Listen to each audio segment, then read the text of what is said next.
নমস্কার বন্ধুরা, বর্তমান যুগটি হচ্ছে গেমিং এর যুগ। কিন্তু 100টি গেম খেলার জন্য মোটেও 100টি অ্যাপ্লিকেশনের প্রয়োজন নেই, শুধুমাত্র উইন্ডোজই যথেষ্ট। কারণ এখানে আছে নাইফ আপ, শিপ ব্যাটেল, ক্রিকেটের মতো 100রও বেশি গেম।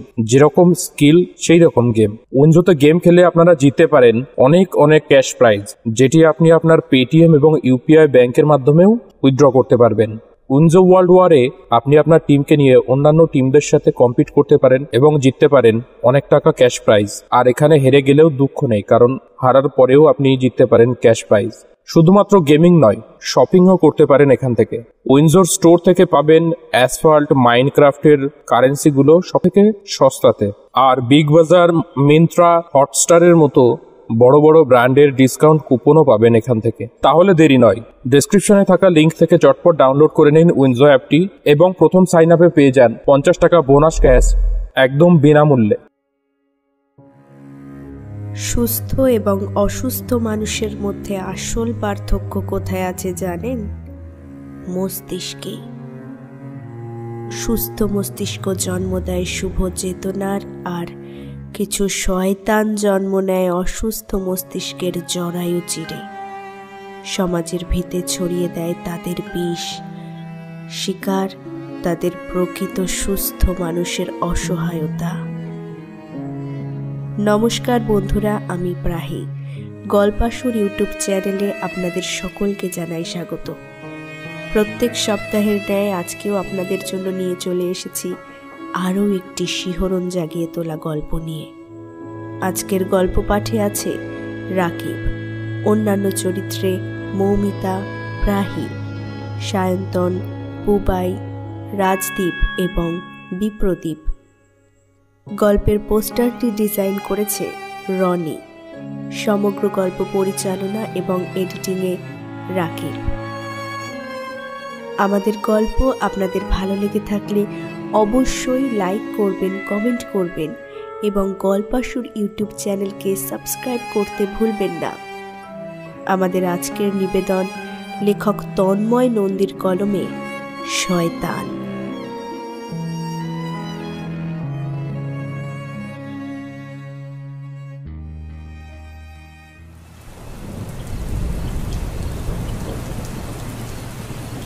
ঝমঝম বৃষ্টি হচ্ছে অনবরত। মনে হচ্ছে কেউ যেন আকাশের সুবৃহৎ জলাশয়টা বড় কোনো বাঁশলাঠি দিয়ে খুঁচিয়ে খুঁচিয়ে ইয়া বড় ছিদ্র করে দিয়েছে। থামবার কোনো নামই নেই। সন্ধে থেকে টিপ টিপ বর্ষণে ধরিত্রী সিক্ত হচ্ছিল বটে, অথচ এখন যেন বরুণ দেবতা ঝেঁপে পড়তে আসতে চাইছে পৃথিবীতে। সারাক্ষণ ঝমঝম একটানা শব্দ। বৃষ্টি হলে চারপাশটা কেমন হিংস্র পশুর মতো থম মেরে যায়। শীতল অবিরাম ধারায় ভিজে ঠান্ডাতে নাকি অন্য কোনো অশনি সংকেতে তা বোঝা যায় না। তবে মাঝে মাঝে প্রাণ কাঁপানো মেঘের গর্জনে কেঁপে কেঁপে ওঠে চতুর্দিক। সঙ্গে সারা আকাশ জুড়ে গাছের শিকড়ের মতো তীব্র নীলচে বিদ্যুৎ একলা আকাশকে এফোড় ওফোড় করে দেয়। তীব্র বিদ্যুতের ক্ষণিকের আলোয় মুখটা একবার দৃশ্যমান হয়েই ডুবে যায় তরল অন্ধকারে। সন্ধ্যা থেকেই অন্ধকারে ডুবে রয়েছে তন্নির পাড়াটা। রাস্তার ত্রিফলা আলোগুলো জ্বলছিল কিছুক্ষণ আগে, কিন্তু কাছে পিঠেই আওয়াজ করে বাজ পড়ায় সেগুলোরও প্রাণবায়ু বেরিয়ে গেছে। তন্নির অবশ্য এই ঝমঝমে বৃষ্টির রাত্রিটা ভালো লাগে। সকাল সকাল খাওয়া দাওয়া সেরে বিছানায় লেপের ভিতরে ঢুকতে পারলে শান্তি। বৃষ্টির ঝমঝমে শব্দটা যেন ওর ঘুম পাড়ানি গান হিসেবে কাজ করে। অন্যদিন বেশ কিছুক্ষণ বিছানায় শুয়ে শুয়ে বন্ধুদের সাথে, নিজের মনের মানুষের সাথে চ্যাট করে ঘুমাতে ঘুমাতে অর্ধেক রাত্রি পার হয়ে যায়। অথচ বৃষ্টির দিনে বিছানায় পড়লেই ঘুম দেবতা ওর দু চোখে নেমে আসে খুব তাড়াতাড়ি। আজ অবশ্য তন্নি বাড়িতে একা। বাবা মা আজ গেছে ছোট পিসিমার বাড়ি। ছোট পিসিমার শাশুড়ি মারা গেছে আজ সকালে, তাই কর্তব্যবোধ থেকে মা বাবার এই যাওয়া। পাশের বাড়ির মধু কাকিমা তন্নিকে রাতে খেতে বলেছিল, কিন্তু ছাতা মাথায় যেতে আর ইচ্ছা হয়নি। মধু কাকিমাকে ফোন করে জানিয়ে দিয়েছে সে কথা। কাকিমণি, এত বৃষ্টিতে আর বেরোবো না, তোমরা খেয়ে নিও কেমন? আমার জন্য অপেক্ষা করো না। না খেয়ে থাকবি নাকি? রান্না হলে আমি তোর কাকুকে দিয়ে পাঠিয়ে দিচ্ছি। তোর মা বাবা একদিন নেই বলে কি আমরা তোর খেয়াল রাখতে পারবো না? আরে তা না কাকিমা, আমি গ্যাসে কুকারে চাল ডাল ফেলে দিয়েছি। কোনোদিন রান্না করিনি, তাই তো এক্সাইটেড। এমন সুযোগ হাতছাড়া করলাম না। বৃষ্টি না হলে তোমাকে দিয়ে টেস্ট করাতাম, কিন্তু যা বৃষ্টি হচ্ছে সে উপায় নেই। যাকে রাখলাম কাকিমা, গুড নাইট। মধু কাকিমা তন্নির উৎসাহ আন্দাজ করতে পারল, বলল, পরে কোনোদিন খাওয়াস কিন্তু। আর শোন, রাতে সাবধানে থাকিস। কোনো দরকার পড়লে তোর কাকুর নাম্বারে ফোন করিস। আমার মোবাইলটা অফই হয়ে রয়েছে, চার্জ নেই মনে হয়। ঠিক আছে, সাবধানে থাকিস কিন্তু। আচ্ছা, ছাড়লাম। খিচুড়ি খেতে খেতে তন্নি মাকে ফোন করে নিল। না, নিজের হাতের রান্না খুব একটা মন্দ হয়নি, ঝালটা একটু বেশি হয়ে গেছে আর কি। বাকি সব মোটামুটি ঠিকই আছে। নিজের ঠোঁটের কাছে একটা জয়সূচক হাসি খেলে গেল। খাওয়া দাওয়া শেষ হতেই হঠাৎ বাড়ির ভিতরের সব আলো নিভে গেল। পুরো বাড়িটা ডুবে গেল নিকষ অন্ধকারে।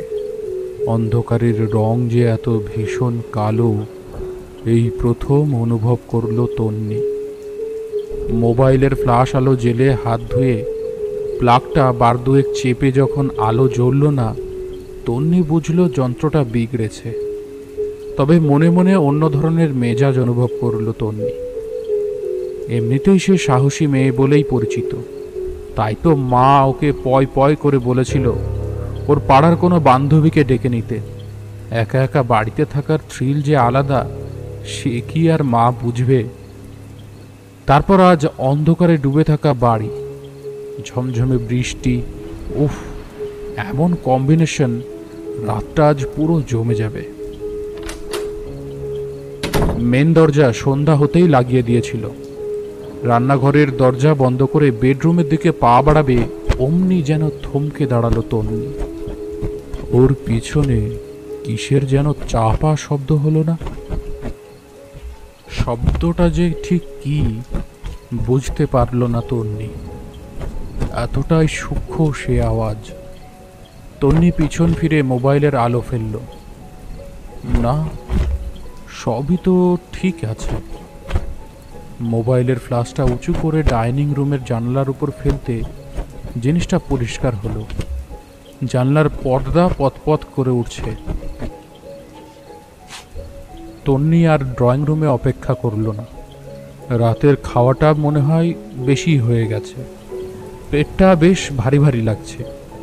আসলে সবসময় মাই খাবার বেড়ে দেয়, নিজের খাবারের আন্দাজ করতে পারেনি, সেই জন্য। বেডরুমে ঢুকিয়ে দরজার ছিটকিনি আটিয়ে বিছানায় লম্বালম্বি শুয়ে পড়ল তন্নি। চাদরখানি বুকের উপর টেনে নিয়ে মোবাইলের ফ্ল্যাশ অফ করে ইন্টারনেট অন করল। আজ বেশিক্ষণ চ্যাট করবে না অনির্বাণের সাথে। হোয়াটসঅ্যাপ খুলতেই অনির্বাণের মেসেজ। আরও 2-3 জন মেসেজ করেছে, কিন্তু তন্নি অনির্বাণেরটা সিন করল। Dinner complete? ঘুমিয়ে পড়লে নাকি? তন্নি টাইপ করল, না না, এই তো বিছানায় এলাম। হোয়াটসঅ্যাপ অন করে তোমাকে মেসেজ করতে যাব, তার আগেই দেখলাম তোমার মেসেজ। কেমন কোইন্সিডেন্ট দেখেছো? 2 বছর সম্পর্কে জড়িয়ে থাকার ফলে তন্নি জানে অন্যজনকে একটু তোলায় দিলে প্রেম গভীর হয়। সঙ্গে সঙ্গে ওপার থেকে লেখা এলো, এরই তো নাম ভালোবাসা ডার্লিং। সামনে রোববার দেখা করছো তো তাহলে? চেষ্টা করব। এই শোনো, ফোনে চার্জ একদমই নেই, বুঝলে?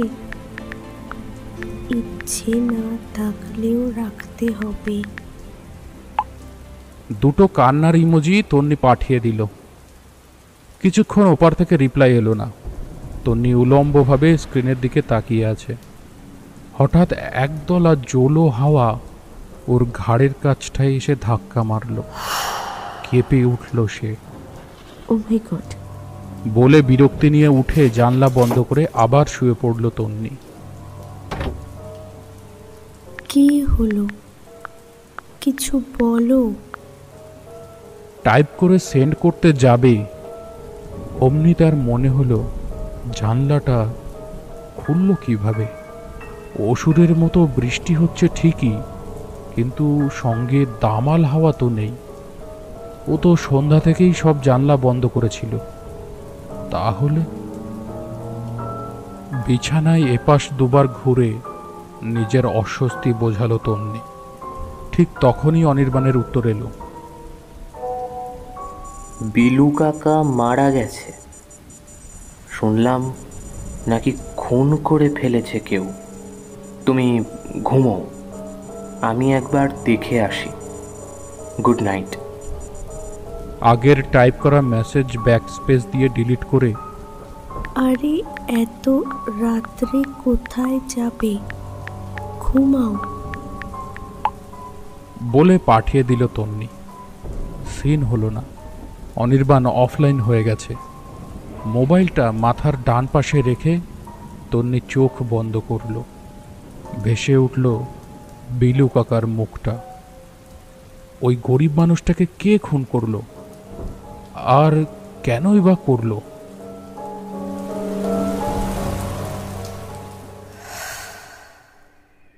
তন্নি ও অনির্বাণের প্রেম যখন সবে 1 মাস, ভদ্রপুরের পার্কে নিয়মিত খদ্দের দুজনে।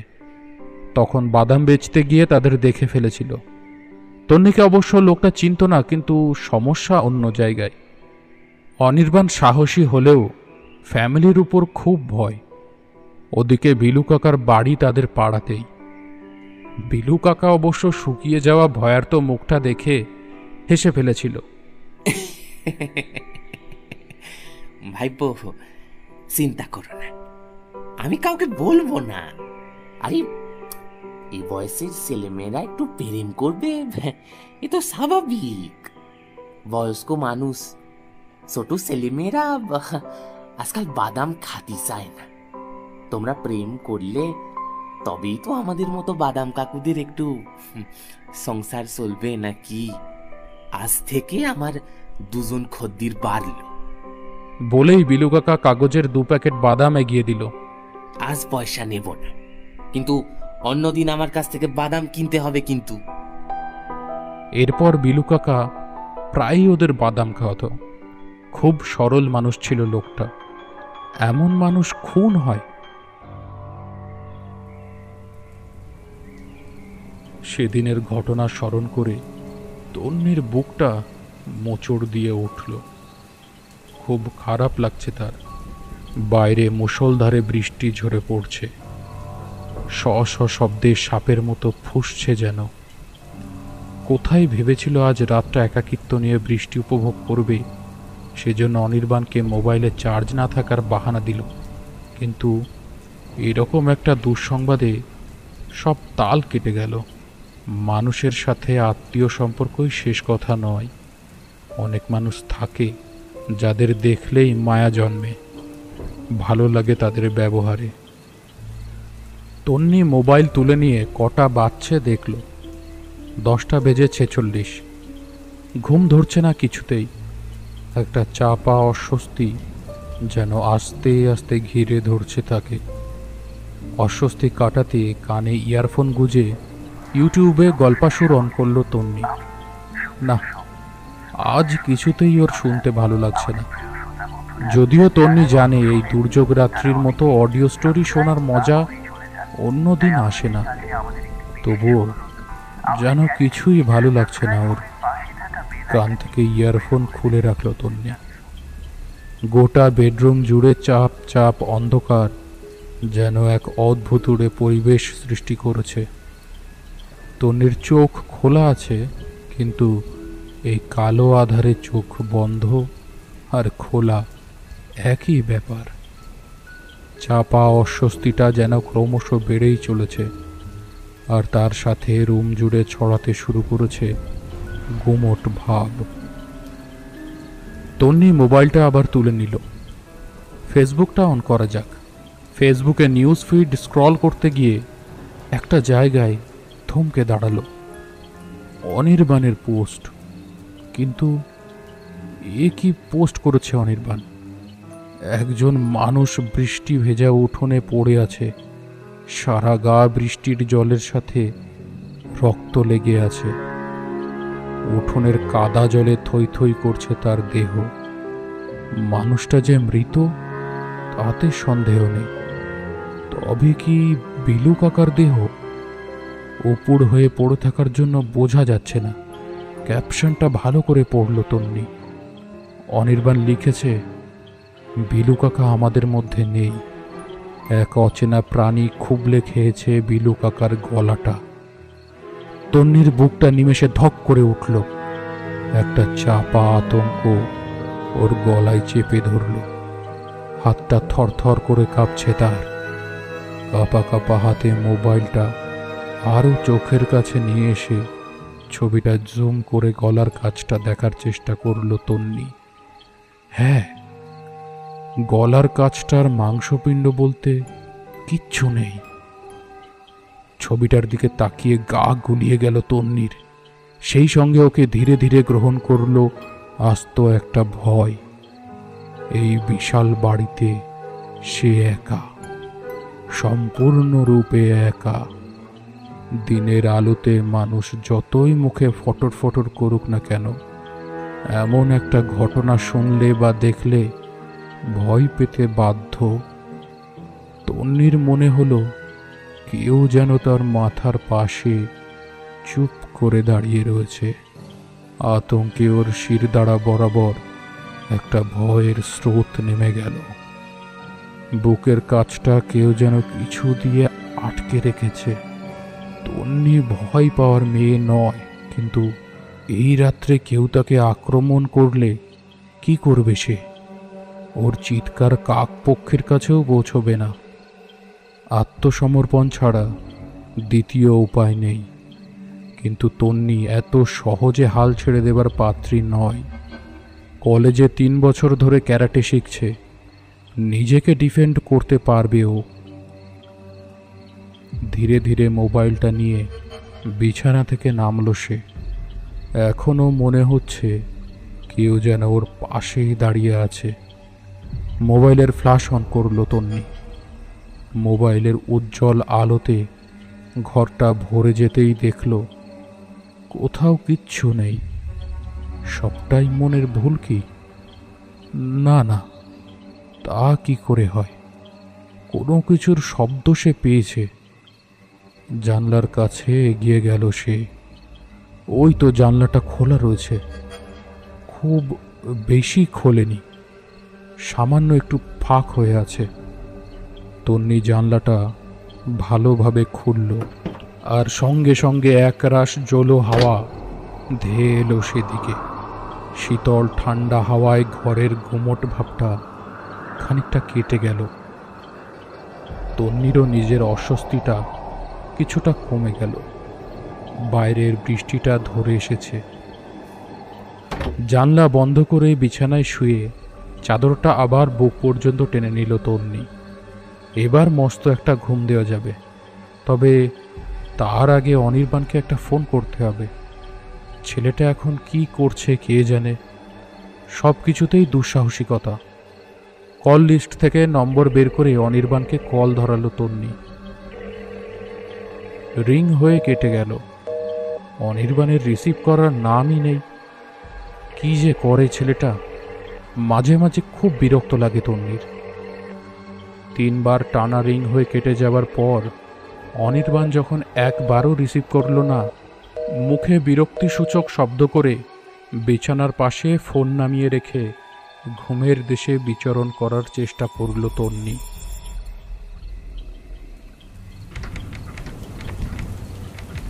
ঘুমটা বেশ ধরে এসেছিল তন্নির। মনে হয় হালকা ঘুমও হয়েছে, কিন্তু কিসের যেন শব্দ হচ্ছে বাইরে। একটানাভাবে শব্দ হচ্ছে। তন্নি ঘুম জড়ানো চোখে কান খাড়া করে শব্দটা বোঝার চেষ্টা করল। বাইরে সদর দরজাটা কেউ ধাক্কা দিচ্ছে না? হ্যাঁ, শব্দটা দরজা ধাক্কা দেবারই। এত রাত্রে কে আবার দরজা ধাক্কা দেবে? তন্নি মোবাইল তুলে দেখল প্রায় রাত 12:30। অনির্বাণের 3বার মিসড কল। যাই হোক, এত রাতে দরজা খোলা কি উচিত হবে? চোর টোর যদি হয়? দোমনা করে তন্নি বিছানা থেকে উঠে ফ্ল্যাশ জ্বালিয়ে মেন দরজার কাছে গেল। বাইরে থেকে তখনও একটানা দরজা ধাক্কানোর শব্দ। তন্নিদের বাড়িটা মেন রাস্তার উপরে, সামনে লনের মতো মেন দরজা, দুপাশে ছোট্ট বাগান। তন্নির বাবা সুধাময় গাছপ্রিয় লোক, উনিই বাগানখানা করেছেন। যাই হোক, দরজা ধাক্কা দেবার পাশাপাশি ভেসে আসছে গলার আওয়াজ। বাড়িতে কেউ আছেন? শুনতে পাচ্ছেন? কেউ আছেন? আর দরজা খুলুন।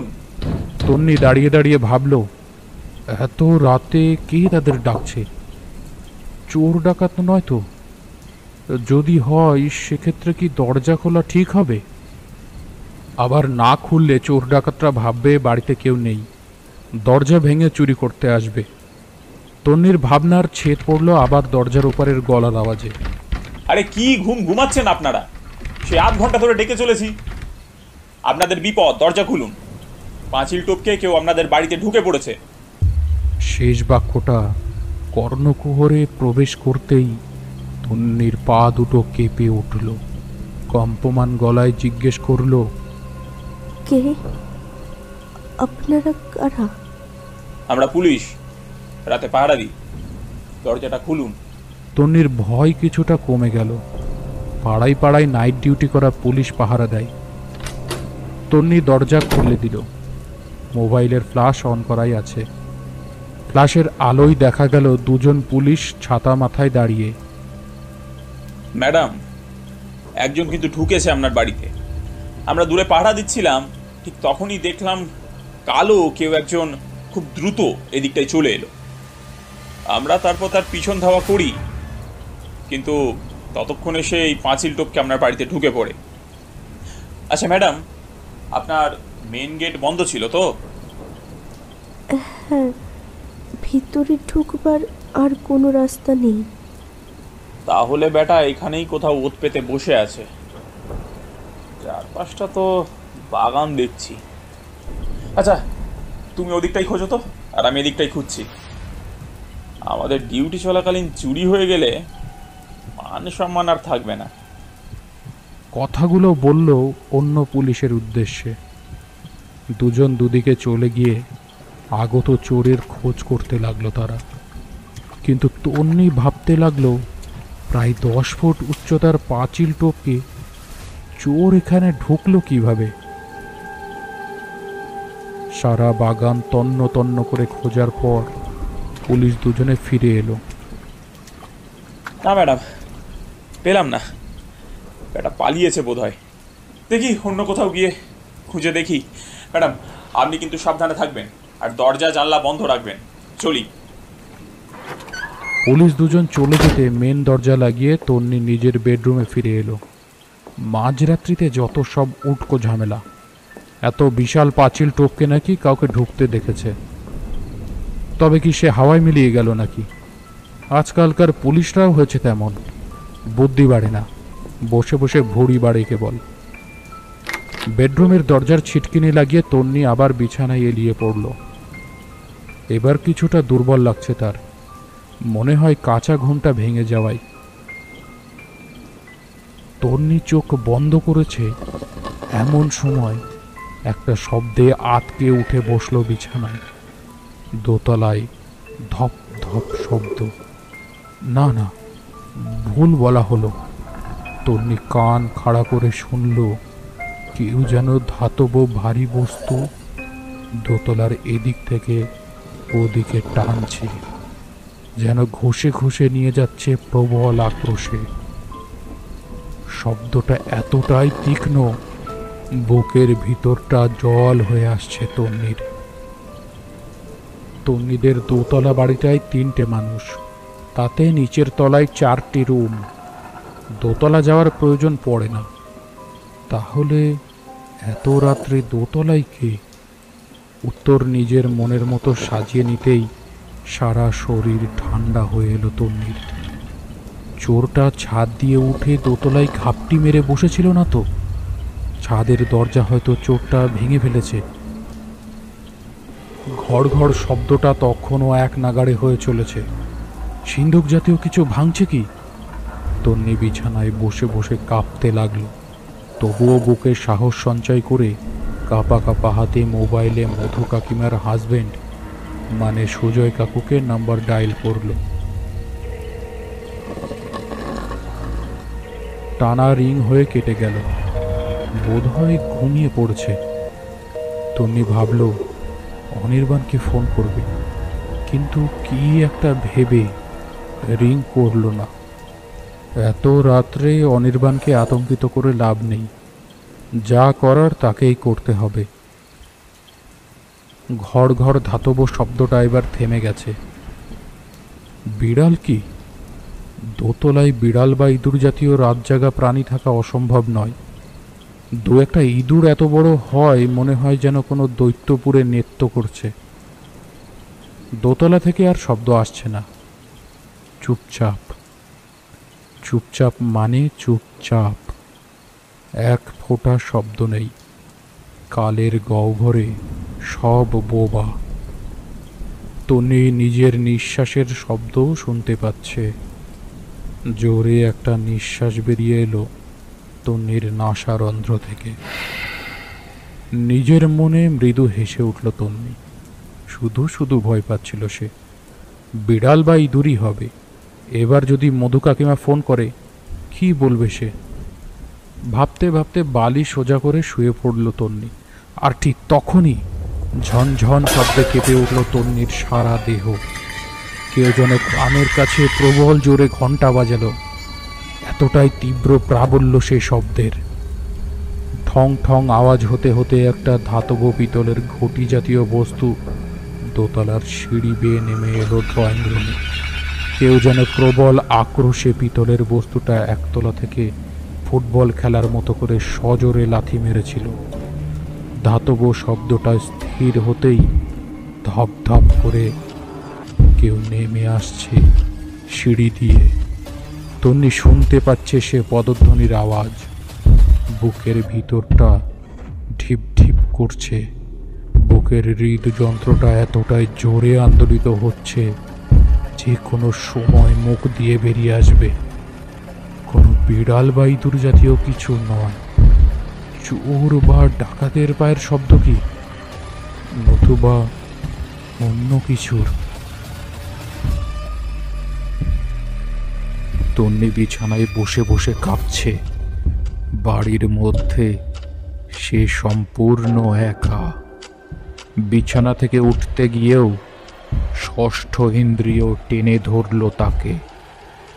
দরজা খুলে বেডরুমের বাইরে যাওয়া মানে সাক্ষাৎ মৃত্যুর সম্মুখীন হওয়া। চোর বা ডাকাতটি তাকে খুন করে ঘরের দামি গয়না টাকা নিয়ে পালাবে।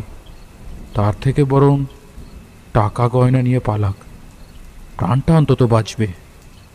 জীবনে অনেক কিছু করার আছে তার। ক্যারাটেতে সে পারদর্শী হলেও চোর ডাকাতদের হাতে নানাবিধ অস্ত্র থাকে। একটা কোপ মারলেই ধর থেকে মাথা আলাদা হতে সময় লাগবে না। তন্নি বিছানায় বসে বসে অপেক্ষা করতে লাগলো আরও কিছু ঘটার। বিপদ এলে আমাদের মস্তিষ্ক কাজ করে না, তেমনি তন্নিও ভুলে গেল অনির্বাণকে মধু কাকিমাকে ফোন করতে। জানলা খুলে হয়তো ডিউটিরত পুলিশদের হাঁক দিলে সাহায্য পাওয়া যাবে, কিন্তু তাও বেমালুম ভুলে গেল তন্নি। শুধু অপেক্ষা করতে লাগলো চুরি করে চোরটার বেরিয়ে যাওয়ার। ধাতব শব্দটা ক্রমশ জোরালো হচ্ছে। সারা ড্রয়িং রুমকে খেলার মাঠে পরিণত করেছে। ভারী পায়ের শব্দে ড্রয়িং রুমে ধাতব বস্তুটা নিয়ে ফুটবল খেলছে লোকটা। গভীর রাত্রিতে এমন জান্তব বিভৎস শব্দে কেঁপে কেঁপে উঠছে তন্নি। কেঁপে উঠছে সারা বাড়িটা। ঝনঝন ধাতব বস্তুর শব্দ আর সঙ্গে ধপ ধপ পায়ের আওয়াজ, সব মিলিয়ে গভীর রাত্রিতে যেন নারকীয় পরিবেশ রচনা হয়েছে। কি চাই কি চোরটা? চুরি করতে এসেছে, চুরি করে নিয়ে পালাক।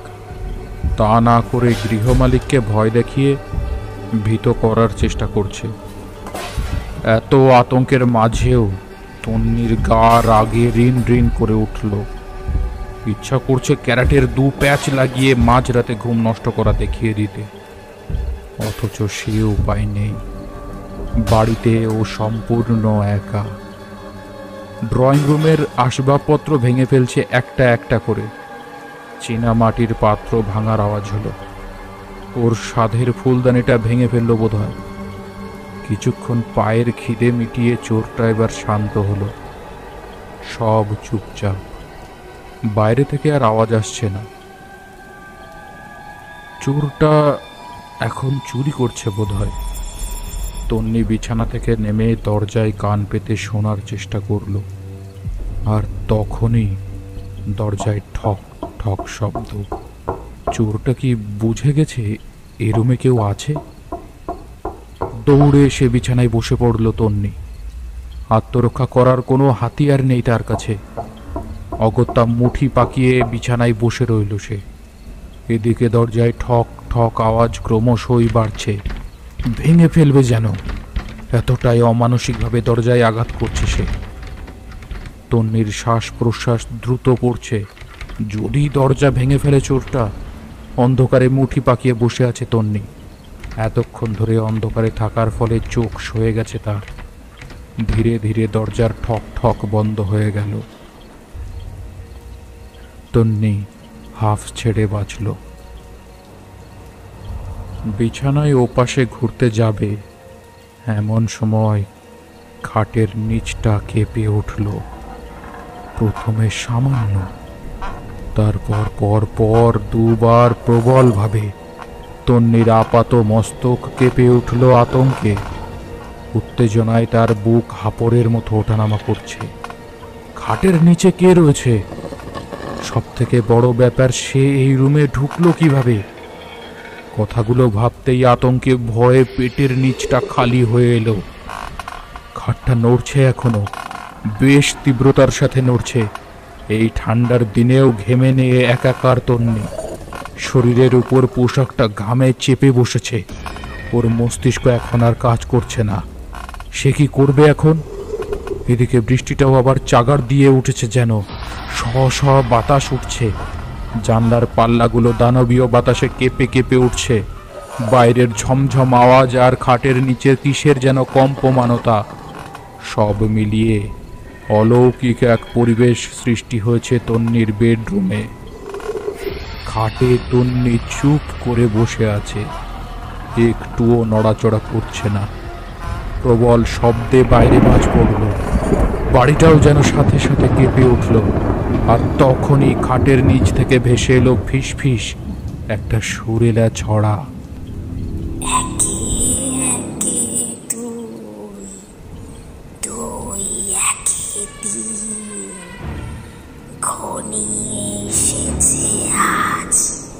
তোমার মৃত্যুর দিন,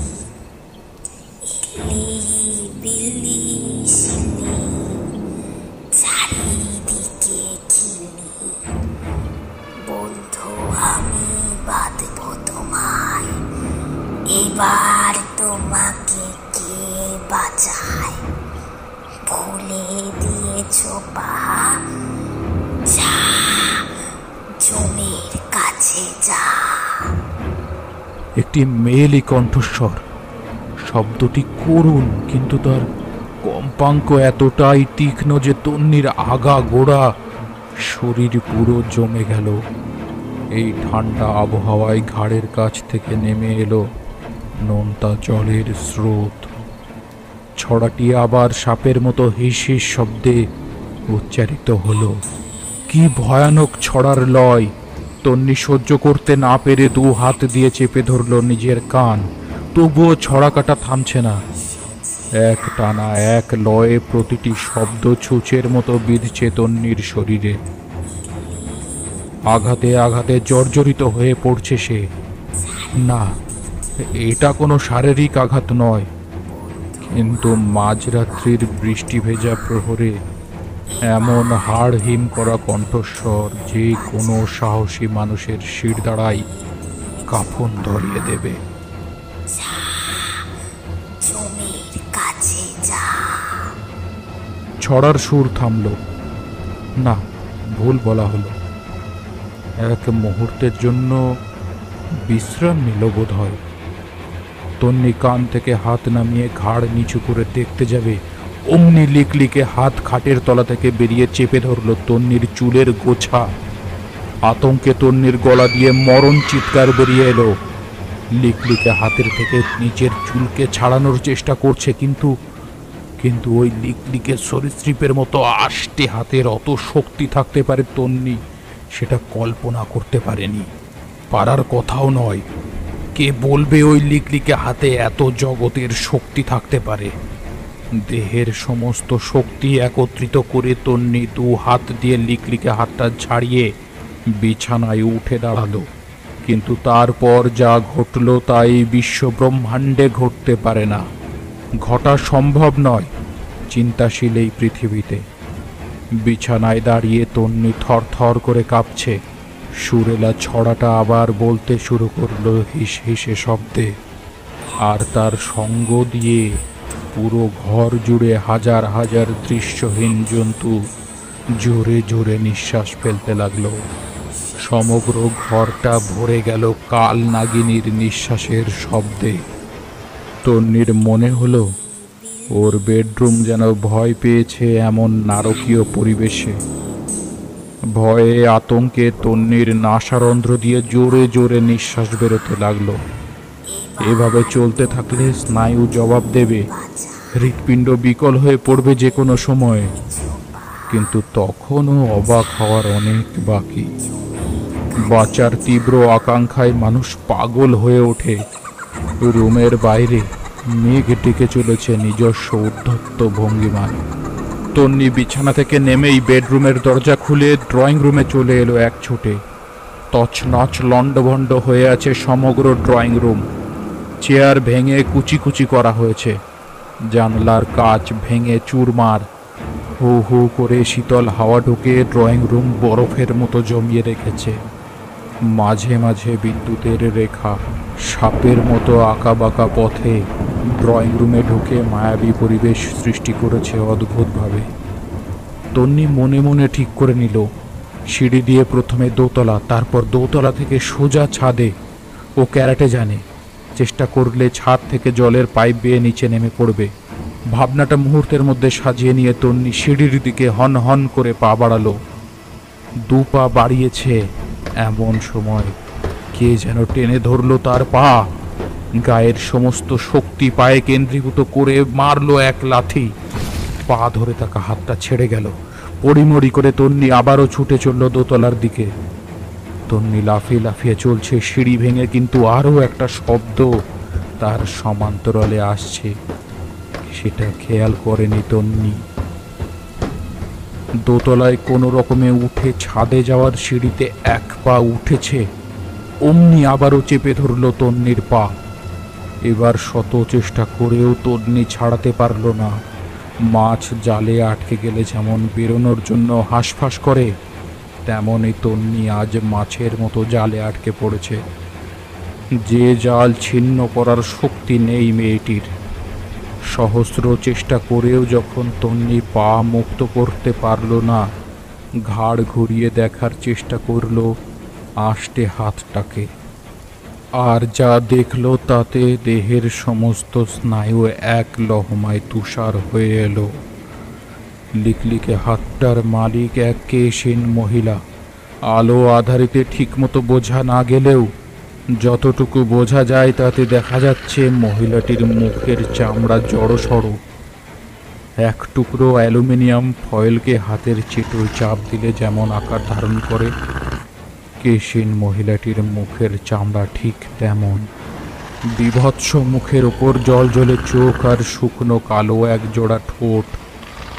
এই ভূত না মানুষ না কোনো নরকের জীব। তন্নি দেখল এই নারকীয় জীবটার জিহ্বা মানুষের তুলনায় অস্বাভাবিক লম্বা।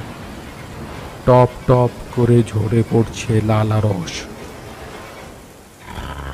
লম্বা সাপের মতো জিহ্বা দিয়ে চেটে নিল নিজের শুকনো ঠোঁট। এমন দৃশ্য তন্নির শিরদাঁড়ায় কাঁপন ধরিয়ে দিল। না, আর এক মুহূর্ত নয়, এই নরকের জীবের হাতে প্রাণ দেওয়া যাবে না। তন্নি পা টেনে সিঁড়ি দিয়ে এক ধাপে উঠল, আর প্রাণীটা উঠে এলো তন্নির টানে। ব্যাস, ওই এক ধাপই, আর এগোতে পারল না সে। হাত ছুঁড়ে সরীসৃপের উপর থেকে ওঠার চেষ্টা করল তন্নি, কিন্তু সমস্ত চেষ্টাই বৃথা। কেশিন মহিলাটি সজোরে কামড় বসিয়ে দিল তন্নির গোড়ালিতে। এক কামড়ে তুলে আনলো এক তলা মাংস। তন্নি যন্ত্রণায় ছটফট করতে লাগলো। জ্বলে যাচ্ছে তার সারা শরীর। এদিকে রক্তের স্বাদ পেয়ে নরকের প্রাণীটা খুশিতে টগমগ হয়ে পড়ল। মাঝে মাঝে জিভ দিয়ে চিটে নিচ্ছে ঠোঁট। কি সাংঘাতিক, কি বিভৎস সে দৃশ্য!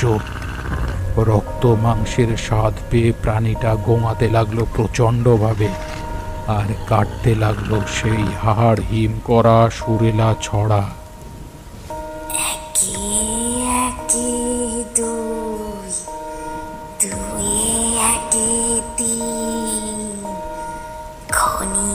এসেছে আজ তোমার মৃত্যুর দিন।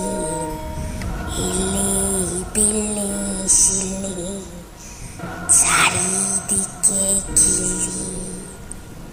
বন্ধু, আমি বাঁধবো তোমায়।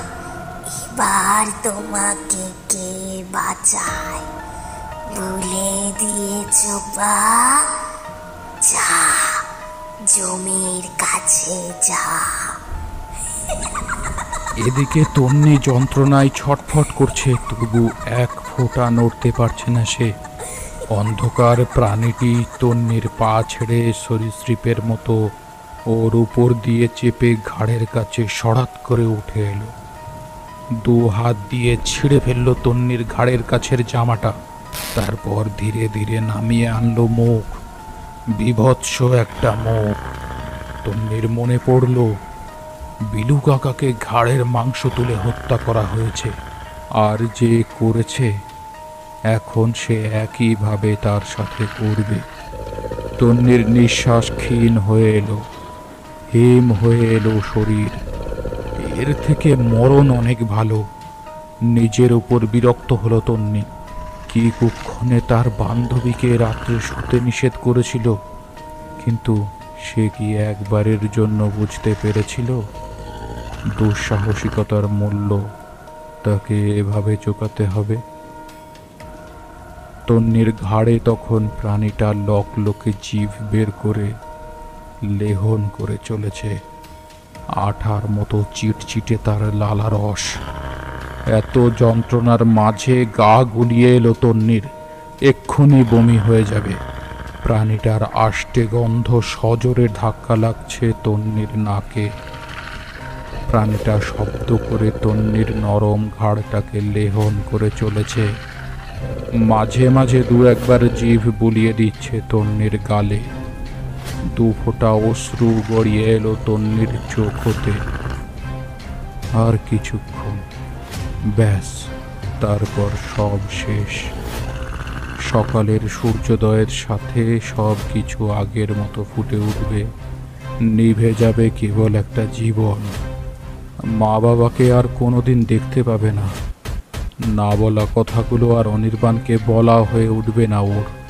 কাঁদতে গিয়েও গলা দিয়ে শব্দ বেরোলো না তন্নির। মৃত্যু তার জন্য সামনে দাঁড়িয়ে আছে যমদূতের মতো। বেশ কিছুক্ষণ ধরে লেহন করে প্রাণীটা যেই না বৃহৎ হুঙ্কার দিয়ে তন্নির ঘাড়ে কামড় দিয়ে মাংস তুলতে যাবে, অমনি কতগুলো সংগঠিত চিৎকারে প্রাণীটি তন্নির ঘাড় ছেড়ে লিকলিকে দু হাতে ভর দিয়ে সিঁড়ি দিয়ে উঠে ছাদে চলে গেল। তন্নি দেখল প্রাণীটির দুটি পা নেই, তার জায়গায় ঝুলছে থকথকে কাঁচা মাংসপিণ্ড। এদিকে ঘাড়ের কামড়ের যন্ত্রণা এতটাই বিষাক্ত যে তন্নি অজ্ঞান হয়ে পড়ল।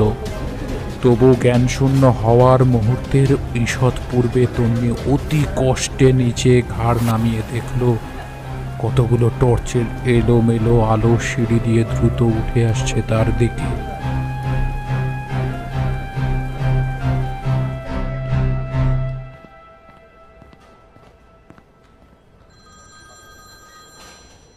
How do you feel now, Miss Tanvi? তন্নি ধীরে ধীরে চোখ খুলে দেখল একজন সাদা অ্যাপ্রন পরা লোক ঘাড় নেড়ে নেড়ে কিছু বলছে। লোকটা আবার জিজ্ঞেস করল, এখন আর ব্যথা করছে না তো? তন্নি ঘাড় নেড়ে না বলতে গিয়ে যন্ত্রণায় কুঁকড়ে গেল। আরে আস্তে আস্তে, ঘাড় নাড়াবে না একদম। ঠিক হতে কিছুদিন সময় লাগবে। নড়াচড়া করলে ইনফেকশনটা বাড়ার সম্ভাবনা রয়েছে। ওকে, সো টেক রেস্ট। আর তোমার বাড়ির লোক বাইরে অপেক্ষা করছেন, আমি পাঠিয়ে দিচ্ছি ওনাদেরকে, ঠিক আছে? লোকটা চলে যেতে চারিদিকে চোখ বুলিয়ে তন্নি বুঝল ও এখন যেখানে শুয়ে আছে সেটি হাসপাতাল অথবা নার্সিং রুম, আর ওর সামনে যে ছিল সে একজন ডাক্তার। কিছুক্ষণের মধ্যে তন্নির মা বাবা, মধু কাকিমা আর অনির্বাণ ওর কাছে এলো। তন্নির মায়ের চোখ ছলছল করছে। তন্নির পাশে বসে ভিজে গলায় বলল, কেমন আছিস মা? কেন শুধু শুধু ছেলে মানুষই করতে গেলি বলতো? তোকে না বারবার বলেছিলাম নিজের কাছে কোনো বান্ধবী নিয়ে শুতে। আমার কথা শুনলে এমন অবস্থা আর দেখতে হতো না। সবেতেই বেপরোয়া। তুমি এখন থামো তো। মেয়ে সুস্থ হলে বাড়িতে তখন যত খুশি বকা দিও। তন্নির বাবা সজল শিকদার চুপ করিয়ে দিল মাকে। সজল শিকদার অনির্বাণের ঘাড়ে হাত দিয়ে বলল, এ হচ্ছে সাক্ষাৎ দেবদূত। এই ছেলেটার কাছে আমরা আজীবন কৃতজ্ঞ থাকব। অনির্বাণের দিকে তাকিয়ে মৃদু হাসি দিল তন্নি। গত রাত্রে বারবার ফোন করেও যখন অনির্বাণ তন্নিকে পাচ্ছিল না, তখন কেন জানে না বিলু কাকার অবস্থা দেখে অনির্বাণ এক মুহূর্ত অপেক্ষা না করেই বাইক নিয়ে ভিজে ভিজে চলে আসে ওদের বাড়ি। তন্নির বাড়ি এবং অনির্বাণের বাড়ি দুটি আলাদা মফস্বলে হলেও দূরত্ব 4 কিলোমিটারেরও কম। মাঝরাত্রিতে এতটা পথ ভেঙে তন্নির বাড়ি পৌঁছে শুনতে পায় তন্নির চিৎকার। তন্নি যে বিপদে পড়েছে বুঝে নিতে বিলম্ব হয় না অনির্বাণের। পাশে নাইট ডিউটিরত পুলিশদের ডেকে দরজা ভেঙে তন্নির কাছে পৌঁছায় এবং উদ্ধার করে তাকে। অনির্বাণকে উদ্দেশ্য করে তন্নি কিছু একটা বলতে যাচ্ছিল, তার আগেই বাইরে থেকে ভেসে এলো চাপা উত্তেজনা। সেদিকে তাকাতে অনির্বাণ বলল, বিলু কাকা ছাড়াও এই অঞ্চলে গত রাত্রে আরও 2 জন মারা গেছে একইভাবে, অর্থাৎ ঘাড়ের মাংস তুলে নিয়ে। তুমি একমাত্র যে বিপদ থেকে উদ্ধার হয়েছ। সাংবাদিকরা এই খবর পেয়ে তোমার কাছে এই ব্যাপারে খবর নিতে চাইছে, কিন্তু তুমি টেনশন করো না তন্নি। এই অবস্থায় তোমার কাছে আমি কাউকে আসতে দেবো না। ডাক্তারও ওদের তোমার কাছে খবর নেওয়ার পারমিশন দেয়নি। এখন তুমি রেস্ট করো। গতকালের কথা স্মরণ করে তন্নির ভিতরটা গলিয়ে উঠল। কি বিভৎস একটা রাত এসেছিল তার জীবনে, আর কি সাংঘাতিক দেখতে ওই মহিলা প্রাণীটি। লকলকে জিভ, সলতের মতো সরু সরু আঙুল, পা নেই, তার বদলে থকথকে কাঁচা মাংস ঝুলছে। তন্নি যে বেঁচে আছে সেটাই ওর নিজের কাছে অবাক লাগছে।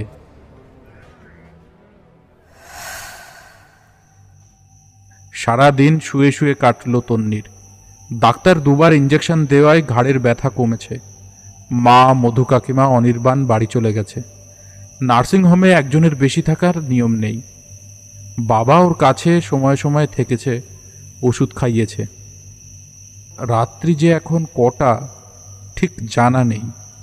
সমগ্র নার্সিংহোম চুপচাপ।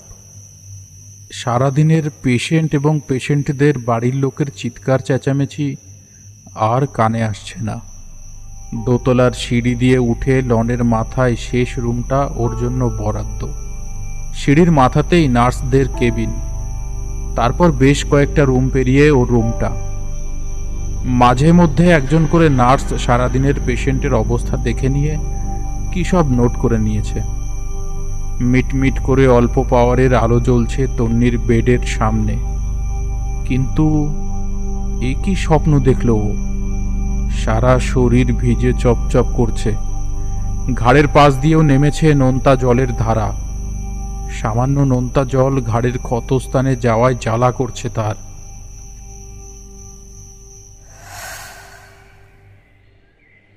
রোদে খা খা করছে চতুর্দিক। আকাশের গায়ে ঝুলে থাকা পিণ্ডটা আজ অনেকটা বেরিয়ে এসে পৃথিবীর সমস্ত রূপ রস শুষে নিতে চাইছে। ফ্যামিলি পার্কের কর্তৃপক্ষ 1 সপ্তাহ মতো বন্ধ রেখেছে পার্ক আগাছায় ভরে গেছে। কর্তৃপক্ষ শ্রমিক লাগিয়ে পরিষ্কার করছে আগাছা জঞ্জাল। পরিষ্কার পরিচ্ছন্ন হলে আবার আগের মতো জনসাধারণের জন্য খুলে দেওয়া হবে। ছায়ার দৈর্ঘ্য ছোট হয়ে এসেছে, মানে সূর্য এখন মাথার ঠিক উপরে। পার্কে যেসব শ্রমিক কাজ করছিল সকলেই স্থানীয়। খটখটে দুপুরবেলায় এবেলার অর্ধেক কাজ করে শ্রমিকরা যে যার বাড়ি খেতে গেছে। আবার 3টের পরে কাজে যোগ দেবে। শুধু থেকে গেছে কেবল লুলো মন্তা। আসল নাম তার মমতা হলেও শারীরিক অক্ষমতার জন্য তার পায়ের ন্যায় নামটাও কুচকে ছোট হয়ে গেছে। মন্তার 2 পা নেই, জন্ম থেকেই 2 হাতে ভর দিয়ে চলে বেড়ায়। তবুও ভিক্ষাবৃত্তি পেট চালানোর জন্য বেছে নেয়নি। রীতিমতো কাজ করে শারীরিক শ্রম করে নিজের পেট চালায়। এমন মানুষ 2 হাতে ভর দিয়ে বাড়ি যাবে আবার কাজে যোগ দেবে, তার চেয়ে গাছের ছায়ায় টিফিন কৌটোয় আনা সকালের রাধা ভাত খেয়ে বিশ্রাম নেয় সে। বড় গাছের নিচে কাস্তে নামিয়ে রেখে টিফিন কৌটোয় আনা খাবার খেয়ে প্রকৃতির ডাকে সাড়া দিতে হাতে ভর দিয়ে বাথরুমে গেল মন্তা। পাঁচিল লাগোয়া পার্কের শেষ প্রান্তে এ বাথরুমটা পরিত্যক্ত। পার্কে আসা অতিথিরা একদমই ব্যবহার করে না। পুরনো টিনের গেট আছে, তবে তেমন মজবুত নয়। ভেতরটা বেশ নোংরা, ভাঙা ইট এবং মাকড়সার জালে ভর্তি। মন্তার পিছন পিছন একটা লোক চুপিসারে ঢুকলো বাথরুমে। মন্তা সেটা খেয়াল করেনি। লোকটা পিছন থেকে জড়িয়ে ধরল লুলো মন্তাকে। তারপর মন্তার কিছু বুঝে ওঠার আগেই নোংরা মেঝেতে ফেলে ধর্ষণ করল তাকে। কিছুক্ষণ পাশবিকভাবে নিজের দেহের জ্বালা মিটিয়ে লোকটা বলল, এই, কাউকে বলবি না, কিন্তু বললে কিন্তু এর ফল ভালো হবে না। বিকলাঙ্গ মন্তা তখন যন্ত্রণায় কুঁকড়ে গেছে, মেঝে থেকে উঠতে পারছে না। তবুও কোনো রকমের দেওয়ালে ঠেস দিয়ে ভাঙা ভাঙা গলায় বলল,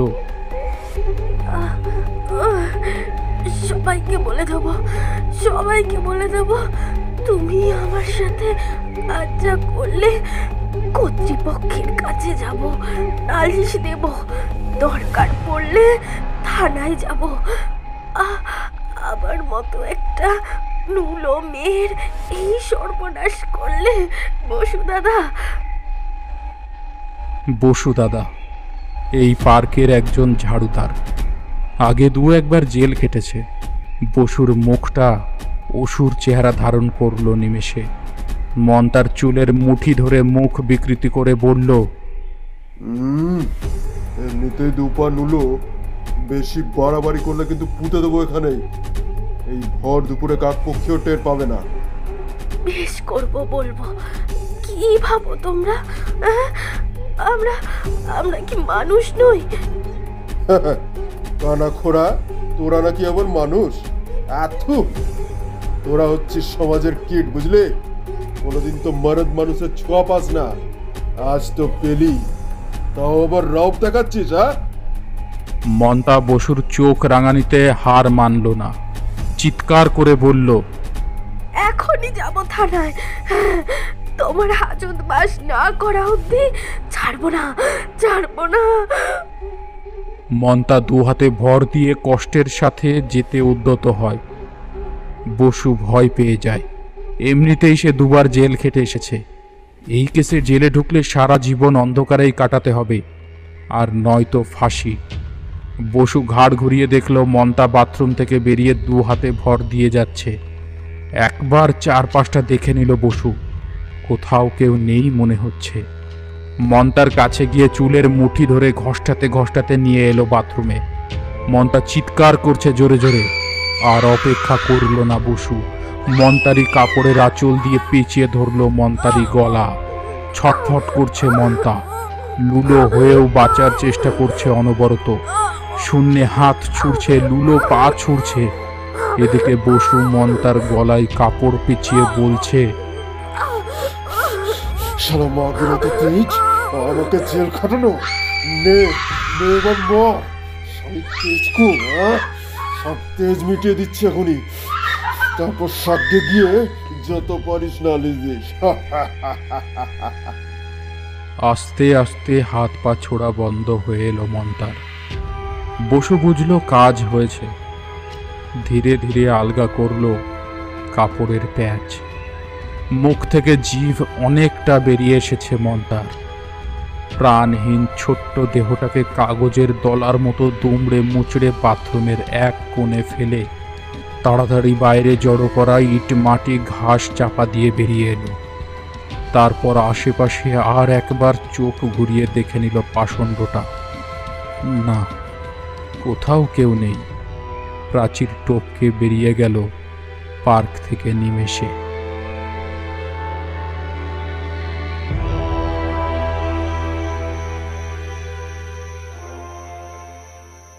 এই পর্যন্তই দেখেছিল তন্নি। তারপর ঘুম ভেঙে যায়। তন্নির কেবিনে এখন অল্প পাওয়ারের আলো জ্বলছে। মিটমিট করে জ্বলতে থাকা আলো মেঝেতে কেমন ভুতুড়ে পরিবেশ সৃষ্টি করেছে। দ্রুত শ্বাস প্রশ্বাস পড়ছে তন্নির। কি সাংঘাতিক ছিল স্বপ্নটা। তবে সত্যিই কি সেটা স্বপ্ন ছিল নাকি সবটা জীবন্ত? পাশ ফিরে শুতে গেল তন্নি, কিন্তু যন্ত্রণায় আর পারল না। তবে একটা জিনিস বুঝতে পারল সে, সবটা জলের মতো পরিষ্কার। গতকাল দুপুরে পার্কে গিয়েছিল তন্নি ও অনির্বাণ, এবং তন্নি ওই পার্কের বাথরুমে ঢুকেছিল। তবে ঢুকেই বেরিয়ে এসেছিল। দুর্গন্ধ আর অস্বস্তিকর পরিবেশের জন্য দ্রুত বেরিয়ে এসেছিল। কিন্তু তার জন্য ওই প্রাণীটা, মানে লুলো মন্তা, এভাবে মারবে তাদের? তবে কি বাদামওয়ালা বিলু কাকাও? কেবিনের আলোটা ডিপ ডিপ করতে করতে নিভে গেল। সমগ্র ঘরটা ভরে গেল তরল অন্ধকারে। গতকালের ঘটনা স্মরণ করে তন্নির বুক কেঁপে উঠল। কিন্তু একটা কথা মনে করতেই স্বস্তি পেল সে। গতকাল এক নাগাড়ে বৃষ্টি পড়ছিল আর সে ছিল বাড়িতে একা। কিন্তু আজ সে আছে নার্সিং হোমে। তন্নি আলোর জন্য সাহায্য প্রার্থনা করে চিৎকার করল, নার্স, নার্স, বাবা, বাবা, আলো আনো, আলো আনো, আমার ভয় করছে, প্লিজ আলো দাও। কোনো উত্তর এলো না। তন্নি আবার জোরে চিৎকার করল, না, এবারেও উত্তর এলো না। হঠাৎ তন্নির খেয়াল হলো ও চিৎকার করে গলা ফাটালেও এক ফোঁটা আওয়াজ গলা থেকে বেরোচ্ছে না। না মানে একদমই না। ওর নিজেরই কানে কোনো আওয়াজ পৌঁছাচ্ছে না। আরও দুবার গলায় হাত দিয়ে চিৎকার করার চেষ্টা করল তন্নি, কিন্তু প্রত্যেকবারেই বিফল। গলা শুকিয়ে এলো তার। গতকালের স্মৃতি ফিরে এলো। ঠান্ডা স্রোত ধীরে ধীরে নেমে যাচ্ছে মেরুদণ্ড বরাবর। তবে কি মন্তা ওর কাছে পিঠেই রয়েছে? ভয়ে আতঙ্কে পা থরথর করে কাঁপতে লাগলো। সমগ্র ঘরটা থম মেরে আছে। ঝড়ের আগে যেমন সব থম মেরে বিপদের পূর্বাভাস দেয়, তেমনই ভয়ঙ্কর বিপদের হাতছানি দিতে আসছে কেউ। হঠাৎ একটা সুরেলা ছড়া মিহি স্বরে ভেসে এলো তন্নির কেবিনে।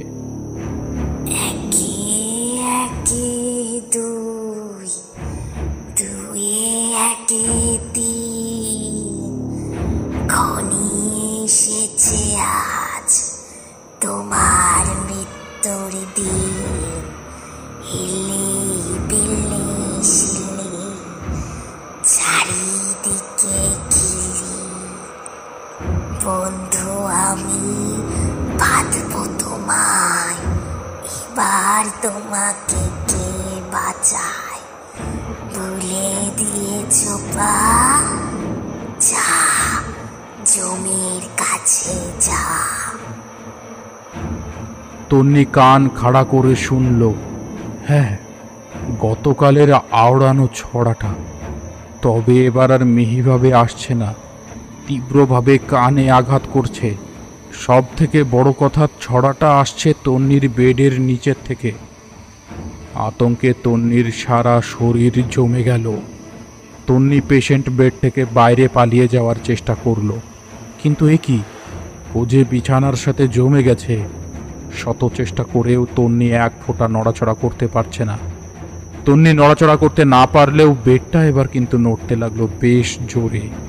আতঙ্কে আশঙ্কায় চিৎকার করে বলতে চাইল, আমাকে ছেড়ে দাও প্লিজ, আমি কিছু করিনি, আমি কিছু করিনি। যে তোমাকে মেরেছে তুমি তুমি তুমি তাদের শাস্তি দাও। আমাকে প্লিজ মেরো না, আমি কিচ্ছু করিনি। ভুল করে ওই বাথরুমে ঢুকে পড়েছিলাম, আর এজন্য তুমি আমায় মেরে ফেলছো মন্তা দিদি। কিছুক্ষণ প্রবলভাবে দুলনির পর নড়াচড়া থেমে গেল। তন্নি ভাবল মন্তা তার কথা বুঝতে পেরেছে, সে তাকে আর মারবে না, কিন্তু তা ক্ষণিকের জন্য। আবছা অন্ধকারেও দেখা গেল একটা শীর্ণ হাত ধীরে ধীরে বেডের নিচ থেকে উঠে আসছে একটা শরীরও, লিকলিকে জিভ বের করা। দু হাতে ভর দিয়ে শরীরটা উঠে এলো বিছানায়। সরীসৃপের মতো তন্নির উপরে উঠে লকলকে জিভ বের করে লেহন করতে লাগলো তন্নির মুখ, চোখ, নাক, ঘাড়। লেহন করছে আর ছড়া কাটছে। একে একে দুই একে তিন, ঘনিয়ে এসেছে আজ তোমার মৃত্যুর দিন। ইলি বিলি শিলি, চারিদিকে ঘিরে, বন্ধু আমি বাঁধব তোমায়। এবার তোমাকে কে বাঁচায়? ভুলে দিয়েছ পা, যা জমির কাছে যা। আর তারপরেই সজোরে কামড় বসিয়ে দিল তন্নির ঘাড়ে। তুলে আনলো কাঁচা মাংস। চিৎকার করে উঠল তন্নি। এবারের তন্নির চিৎকার শোনা গেল। চিৎকার পৌঁছলো নার্সদের কেবিনে, ভিজিটার্স কেবিনে বসে থাকা বাবার কানে। ছুটে এলো সকলে, কিন্তু ততক্ষণে সব শেষ।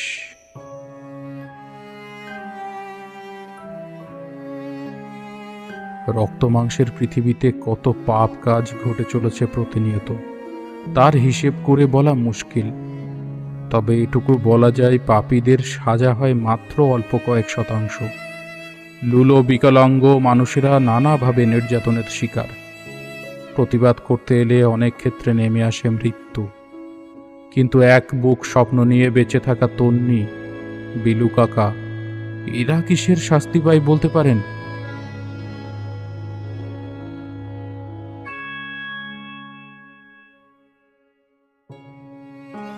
এতক্ষণ আপনারা শুনছিলেন লেখক তন্ময় নন্দীর কলমে শয়তান। কেমন লাগলো আমাদের আজকের গল্প কমেন্ট বক্সে অবশ্যই জানান। ভালো লাগলে লাইক করুন, শেয়ার করুন, আর পরবর্তী সপ্তাহে নতুন আপডেট পেতে অবশ্যই সাবস্ক্রাইব করুন গল্পাসুর ইউটিউব চ্যানেলটিকে। আবার দেখা হবে আগামী সপ্তাহে। ততদিন ভালো থাকবেন, সুস্থ থাকবেন। ধন্যবাদ।